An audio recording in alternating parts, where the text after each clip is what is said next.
Hello, welcome to my very first broadcast for WTF News. And I'm starting my broadcast because we have a midterm election coming up, and as you may already know, people are notorious about not voting during these midterm elections. A lot of people seem to think that it's only important to vote when there's a president being elected, but this is a very important election. So I'm going to start this first broadcast talking about something that we may not know about. It's a war. There's a war going on all around us here in America that we may not be aware of. Yes, there's a war going on. It's going on right around us. It involves our children. It involves our way of life. It involves education. And it's going on all around us, and many of us may not be aware of it. And it's something that we can handle by voting in the people that need to be voted in that's going to do the best for our children. Let's talk about this war. I'm not talking about the war going on in Iraq, Syria, Afghanistan, Ukraine, or what's going on with ISIS or Boko Haram or anybody like that. I'm not talking about the war being waged against our people in the streets by the police against black and Latino males. No, that's not the war I'm talking about. And who's fighting this war? And why don't we know about it? Well, this war is between many of the Republican governors of various states and the public education system. Basically, your children. Black, white, Latino, urban, rural. It doesn't matter. These governors are fighting against them all. How are they fighting? Well, they're killing our children's educational hopes while cutting taxes to large corporations and rich individuals. They're murdering many good students' chances of receiving quality higher education by cutting scholarship programs and grants, etc. They're bombing the careers of many teachers, administrators, and faculty with budget cuts leading to layoffs and school closings.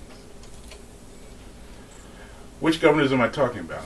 Well, they're basically all Republican, and these are the governors that are the biggest threat to our children's educational hopes.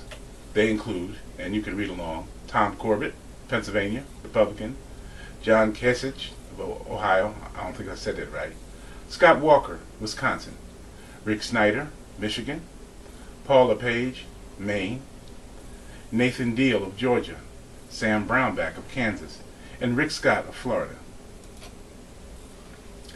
And what are some of the casualties of this war? Well, many of the schools are being closed in underserved areas. For example, right next door, I'm in Delaware, right next door to us in Pennsylvania, Philadelphia, schools are closing. Children are being moved into classrooms with this incredible overcrowding, because of the overcrowding, some of the test scores are going down for standardized testing. Very overcrowded. There's been lower college admissions for low-income students due to underfunding and termination of grants. So let's be specific. Let's talk about this first guy, my man Tom Corbett, Republican. One of the biggest offenders in this war.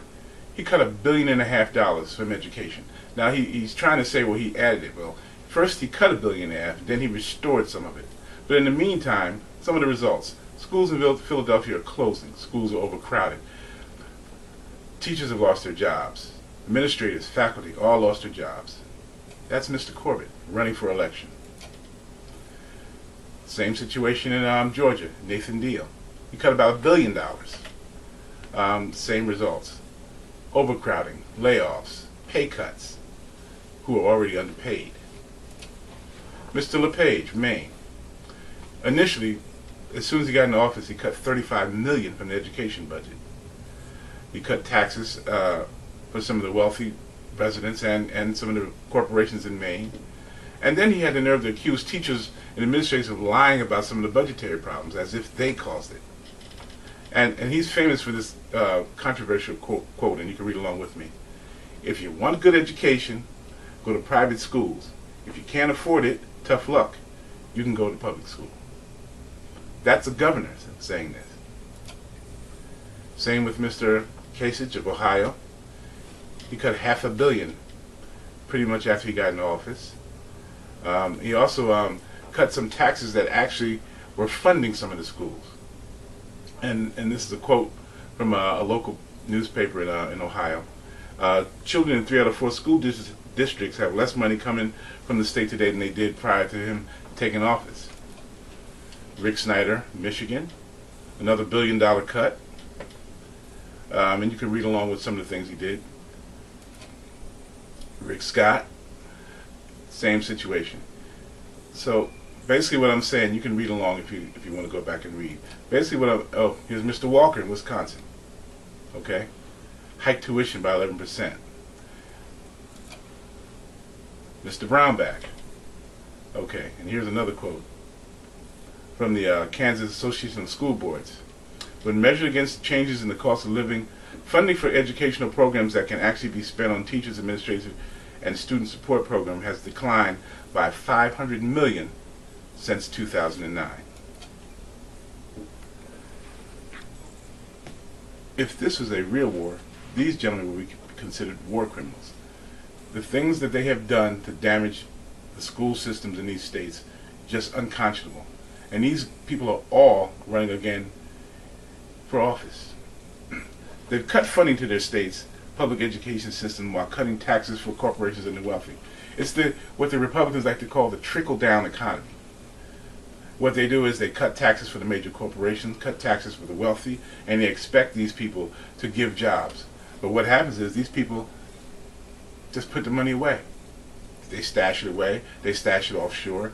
As a matter of fact, some of them will take these tax breaks while shipping some of the work overseas so they can make even more money. So the standard of living has gone down in every one of these states. All these states have little or no credit rating. The credit rating has been lowered, and some of them are just insolvent since these guys took office. They've cut higher education funding. They've blocked student loan reform. Many teachers have been laid off and overworked. Larger classes. Many schools have closed. And this is in every one of these states we mentioned. And they show favoritism for big business in all these states. So the bottom line is, all these guys are running for re-election. Right? They've shown a complete disregard for your children's future, their education. Do you really want them running your state? That's the question I have to ask you. So, bottom line is, get out there and vote. Let's get these guys out of there so that our children will have a better chance at being educated. This is Thomas for WTF News, signing off. Thank you.